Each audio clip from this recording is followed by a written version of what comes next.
The following is transcribed.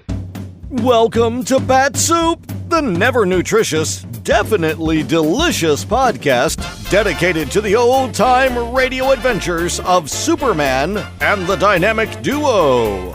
Buckle your utility belts for lots of revelations, plenty of interruptions, and memories galore. Before we get to today's adventure, let's pause for this important message. Gang, our new Swell Bat-Supe decoder rings are a ton of fun. If you haven't gotten yours yet, let me tell you why you need one. See, this ring has a bunch of special dials on it that let you mix up your letters with other different letters so your messages stay secret. But it gets better. There are also numbers and special symbols on other dials of the ring, so you can really confuse anyone without the ability to unscramble your message. And how do you unscramble a message? Well, you can only do it with a new Swell Bat-Supe decoder ring. And you can only get one of those inside specially marked cans of never nutritious, definitely delicious Bat-Supe.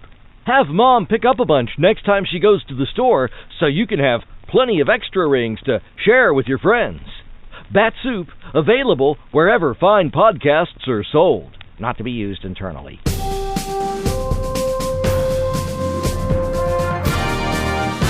And now, Bat-Supe presents today's adventure, Part 17 of Looking for Kryptonite, as originally broadcast on December 26th, 1945. Kellogg's Pep, the super delicious cereal, presents The Adventures of Superman. Faster than a speeding bullet. More powerful than a locomotive. Able to leap tall buildings at a single bound.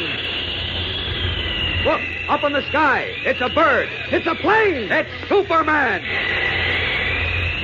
Yes, it's Superman. And today, the man who calls himself Mr. Phillips promises to tell Inspector Henderson his story. We'll join them in a moment. But right now, here's a word from your announcer. Okay, Dan. Say, gang, even though Christmas Day is over, most of you fellows and girls still have some vacation left from school. And during the holidays, the kids in our neighborhood are going great guns on their collection of comic buttons from packages of Kellogg's Pep. Why, I've seen the kids in huddles comparing notes on how many comic buttons they've collected so far and swapping duplicates with each other and showing off how snappy these buttons look pinned on their jacket or their dress or cap. Because these comic buttons are just about the brightest and the smartest things you ever saw. They're done up in full comic strip colors, red and blue and black, and they're made of sturdy metal, too, so they'll last and last. And every one of the 18 different buttons has a true-to-life picture of one of your favorite funny paper characters. There's even one of Superman himself. And say, aren't these comic buttons easy to get? You don't send in any money, not even a box top, and you can't buy them anywhere. But every time Mom opens a new package of that super delicious whole wheat flake cereal, Kellogg's Pep, there's your exciting prize. One of these slick-looking comic buttons, or a military insignia or warplane button. Tell Mom you'll eat lots of P-E-P, Pep, made by Kellogg's of Battle Creek. Now, the adventures of Superman. When Lois Lane called at a jewelry shop for a handsome silver-encrusted atomizer ordered by a man believed to be Mr. Jones, the mysterious criminal leader who had boasted he could destroy Superman, Clark Kent and Inspector Henderson trailed the girl reporter to a church. It was Christmas Eve, and to the amazement of Kent and Henderson, the choir leader at the church answered perfectly to the description of Mr. Jones. As Superman, Kent left and returned with Batman, who positively identified the choir leader as Jones. Henderson arrested both Jones and Lois, and the man who at first insisted his name was Phillips then offered to reveal a strange story. As we continue now in a small music studio almost filled by a baby grand piano with Batman on guard in the front hall, the slender, scholarly-looking choir leader sits opposite Henderson, Kent, and Lois, and nervously fingering his pince-nez glasses, begins his story. Listen. Going to tell you a secret I've kept locked in my heart for many years. I did not believe anything could ever make me reveal it. But now... But now that we've got the goods on you, you decided to come clean, huh? Or is this another trick? I assure you it is not, Inspector. Well, if it is, it won't work. You can take my word for it. I understand. I want to tell you about two brothers who loved each other very dearly. I'm not interested in two brothers. I'm interested in 2 stolen pieces of kryptonite that you said you were going to use to finish Superman. Now, where are they? Well, how would Mr. Phillips know where the kryptonite He is? tricked the Scarlet Widow into telling him and then shot her. That's how. The Scarlet Widow? What? Oh, you're mad, Inspector. You're stark-staring mad. Now, wait a minute. Look, Well, that line won't get you anyplace, Miss Lane. You know Phillips is Mr. Jones. I know. Yes, you. Well, I never Lois, heard... Inspector, stop it. We're not getting anywhere this way. Well, then I- Now, we agreed to listen to this man's story, so let's do it. Fair enough, Kent. Go ahead. Say your piece. Yes, Inspector. I started to tell you about two brothers who were very close to each other. But while they were in college, one of them, we'll call him Richard, was seriously hurt in an automobile accident. For a long time, he was not expected to live. And when he finally recovered, he was changed. How do you mean, changed? He was altogether different, Mr. Kent. He mistrusted everyone, and soon he began to hate everyone. He hardly ever talked to anyone, and when he did, it was to say something sneering or nasty. I don't see where this is getting us anyplace. Please let me finish, Inspector. Okay. In the two brothers last year at college, Richard, the one who had been in the accident, was expelled for stealing. He was furious. He said it showed that everyone was against him. He swore he'd get back at them. Then he forged his father's name to a check. That practically bankrupted his father, and Richard disappeared. He was mentally sick. Well, of course he was. I'm beginning to get the drift of all this, Jones. You're hoping to beat a murder rap by pleading insanity. Just a minute, Inspector. You don't understand. I haven't been telling you about myself. Huh? What do you mean? I've been telling you about my brother. Your brother? Yes. Oh, I think I get it. You see, Hold Inspector... it, Kent. Let him talk. Go on, Jones. My brother's name actually is Richard. We're twins.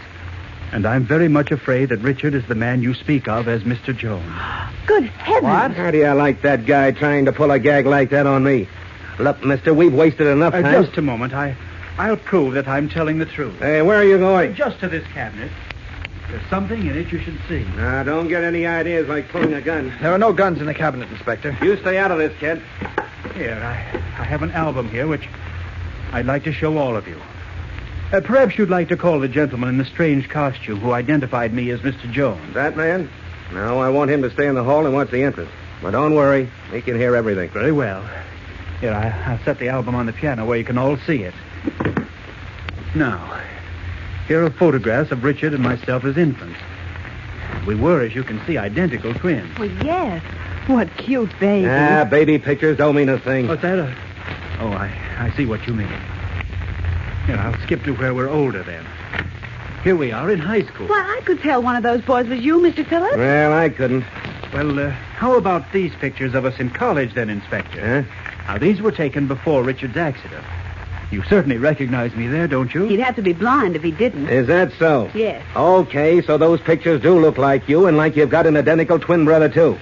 But I've seen plenty of trick photography. Of all the suspicious people. It's my business to be suspicious, particularly where murder is involved. Now, look, Mr. Jones, or Phillips, if you're telling the truth, I suppose you've got some birth records around. Unfortunately, I haven't. Uh-oh. Well, I didn't think you did. You see, my father was town clerk in the little Iowa town where Richard and I were born. He and Mother lived in the town hall, and when a fire destroyed it, and then... Yeah, I get it. All the records were lost, including the birth records of you and your twin brother. Honest, Jones, for a guy who was head of the Crescent and Star Mob, you ought to be able to do better than that. I swear it's the truth. Well, where is this twin brother of yours? I don't know. Sure. Now, let's get going. We've wasted too much time already. You too, Miss Lane. Me? Naturally. Unless it was your twin sister who picked up the atomizer for Jones this evening. Come on. No. Clark, don't let him. Just a moment, Inspector. I told you before to stay out of this, Kent. But... Okay, Jones. Hold out your right hand.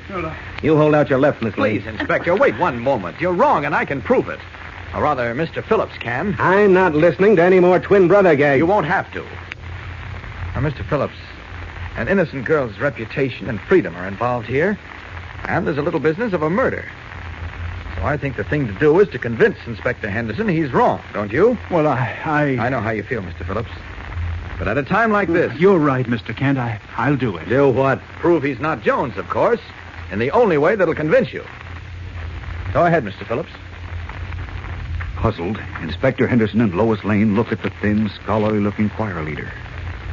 What does Clark Kent mean? How can Phillips prove he is not Mr. Jones? We'll return in a moment to find out. But first, here again is your announcer.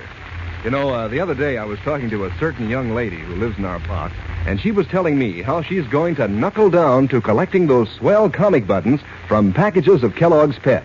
Of course, she's been collecting them right along, but now she's discovered that her brother is way ahead of her, so she's going to get busy. She has some duplicates that she wants to trade with some of her pals and add different buttons to her collection that way. And, of course, all new ones that she gets will be pinned right away with the others on her jacket. We were also talking about how smart-looking these buttons are, with their true-to-life pictures of favorite funny paper characters, like Smokey Stover and Herbie and handsome, powerful Superman himself. Now, maybe you'd better take a tip from that girl and get busy on your collection. Just ask Mom to get you a good supply of that super-delicious whole wheat flake cereal, Kellogg's Pep. That's the easy way to get these comic buttons. You don't send in any money, not even a box stop, and you can't buy them anywhere. But inside the Pep package, there's your exciting prize. One of these brilliant comic buttons, or a military insignia or warplane button. Remember the name. It's P-E-P, Pep, made by Kellogg's of Battle Creek. Now, back to the adventures of Superman. In the small music studio of Mr. Algernon Phillips, or is it Mr. Jones, Clark Kent has just challenged the choir leader to prove he is not the head of the criminal Crescent and Star gang, and Phillips has agreed. You're right, Mr. Kent. Miss Lane's reputation and freedom are involved. Under the circumstances, my conscience will not permit me to protect Richard any longer. Sounds like double talk to me. Just a moment, Inspector. All right, go on, Mr. Phillips. Tell him about the atomizer. Yes, you see, Inspector, I purchased that first atomizer for my brother Richard. You did? Yes, I neglected to tell you that as the years went on, Richard became a fanatic about disease. He was deathly afraid of germs, and in fact, I saw a beautiful atomizer in the window of Thayer & Son. It was made of lovely crystal encrusted with silver. Price was really more than I could afford, but I could not resist buying it for Richard. You said he disappeared. How'd you expect to give it to him? Well, on Christmas Eve each year, Richard telephones me. On a few occasions, he's even come to see me. Really? Yes. Richard was mad about the atomizer I bought him. For the first time since we were in college, I heard a kind word, a word of thanks from him. I did not hear from him last Christmas, but early this afternoon he phoned me. He was quite distracted. He said he had just broken his atomizer. That's the one we found in the bookshop, Lois, where the Scarlet Widow was shot. Oh, I'm beginning to get this now. All right. Go on, Mr. Phillips. My brother wanted to know where I'd bought the atomizer, the one that he'd broken. I told him that I'd get him another one, because I wanted to see him again. I told him I'd have it for him tonight, and because Miss Lane's office is near Thayer & Son, I asked her if she would pick it up for me. Well, never mind that. What did your brother say? He said he would either come for it himself tonight or send Tara. There. You hear that, Inspector? Yeah, it's okay if it's true. Who's Tara? Tara's a Hindu boy who attached himself to my brother when he was in India several years ago. He's devoted to him. I see. And your brother said either he or the Hindu boy would come here tonight, is that it? Yes, he told me to be sure to be alone, and I promised that I would. I had no idea this terrible thing would come up, or that Richard could be a murderer. Well, maybe this makes things a little different. That's Batman. Somebody's coming. It's a boy wearing a turban. It must be Tara. He's coming up the walk. Well, how do you know, Clark? He's right. Now, look, Kent. You and Batman slip out the back way and around to the front of the house. I'll be on the back stairs with Miss Lane. You, Phillips, give the boy the atomizer and say nothing about us. You savvy? Okay, Batman. Go out the back door with Kent. Now, come on, Miss Lane, and move fast. And if this is a trick, lady, and you try anything, it'll be just too bad for you and your choir leader friend. That's the bell. Now, do your stuff, Phillips, and make good. Come on, everybody, out the back way. If this is on the level, we'll have Mr. Jones behind bars tonight. Well, I'll do my best. I'm coming. Hurriedly, Inspector Henderson, Clark Kent, Batman, and Lois leave the studio apartment by the back door as the bell rings again, announcing Mr. Jones' Hindu servant. Will he lead them to Mr. Jones? Or is this a desperate trick? Tomorrow, an amazing thing happens, fellows and girls. Something beyond even Superman's and Batman's ability to cope with. So tune in then. Same time, same station, for the adventures of Superman. Faster than a speeding bullet. more powerful than a locomotive, able to leap tall buildings at a single bound. Look, up in the sky. It's a bird. It's a plane. It's Superman.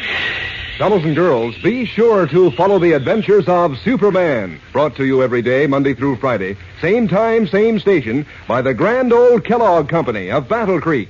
And for other thrilling adventures of Superman, see your local newspaper. Superman is also a copyrighted feature appearing in Superman DC publications. Say, gang, you'll get a bang out of this. Kellogg's Variety is back. That's the grand 10-package assortment of 6 swell Kellogg cereals. Makes breakfast more fun than a picnic. Makes it easy for Mom, too. No dishes to wash, thanks to the new Kell Bowl Pack. You can eat right out of it. What's more, these generous packages are great for lunch boxes and outings. So ask Mom to hurry and get Kellogg's Variety at the grocer's her very first chance.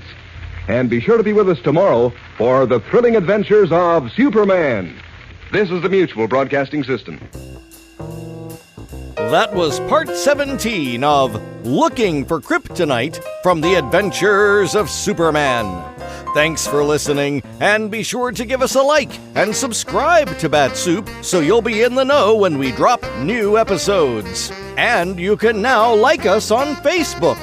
That'll wrap things up for this episode of Bat-Supe, but be sure to tune in next time when you'll hear Inspector Henderson say, I'm not letting that Hindu out of my sight. Hey, where is he?